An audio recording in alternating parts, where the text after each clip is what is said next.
Και φυσικά το παιδικό ραδιόφωνο Family είναι για τους μικρούς μας φίλους, είναι το ραδιόφωνο των παιδιών μας, αλλά έχουμε και μεγάλα παιδιά, που και οι γονείς είναι μεγάλα παιδιά, αλλά μεγάλα παιδιά είναι και αυτά που έχουμε εδώ πέρα στην παρέα μας, που κάνουν ένα reunion εδώ πέρα που μου λέει και ο κύριος Καγιαμπάκης, του δημοτικού ολότελα.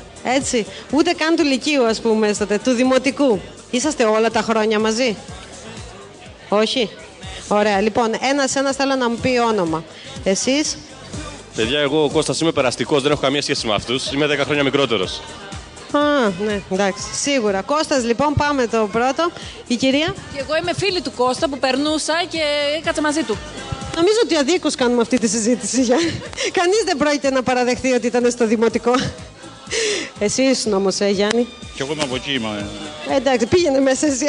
Αυτή είναι τυχαίοι έτσι εδώ πέρα, δεν έχουν να κάνουν. Ωραία, εσείς είστε ο? Εγώ είμαι ο Γιώργος. Εσύ τουλάχιστον ήσουν στο δημοτικό. Είδες, το παραδέχεται. Η κυρία? Εγώ είμαι η Στέλλα. Είμαι μικρότερη από όλους εδώ πέρα, μην νομίζετε. Νομίζω ότι έχουμε πιάσει το δημοτικό όλο, δηλαδή.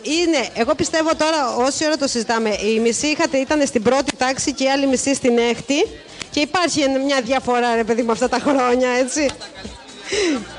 Στην αυλή, στο διάλειμμα κατάλαβα την παρέα. Λοιπόν, εσείς? Η Ειρήνη. Και εγώ έτσι περαστική, είδα και μπήκα. Ναι. Η Μαρίνα. Μαρίνα, ωραία. Λοιπόν, όλοι παρέα μαζί είσαστε. Από ποιο δημοτικό? Όπως είπα και του Γιάννη προηγουμένως, θυμάστε? Εγώ δεν θυμάμαι. Εδώ. Ο φίλος μας ο Κώστας που δεν ήταν και είναι περαστικός, θυμάται? Το έκτο δημοτικό φυσικά. Το έκτο δημοτικό. Έτσι, ωραία. Λοιπόν, ένα reunion από το έκτο δημοτικό, γιατί έχουμε και μικρά και μεγάλα. Και φαντάζομαι ότι όλοι είστε ακροατές του Family, έτσι. Δυνατά. Έτσι.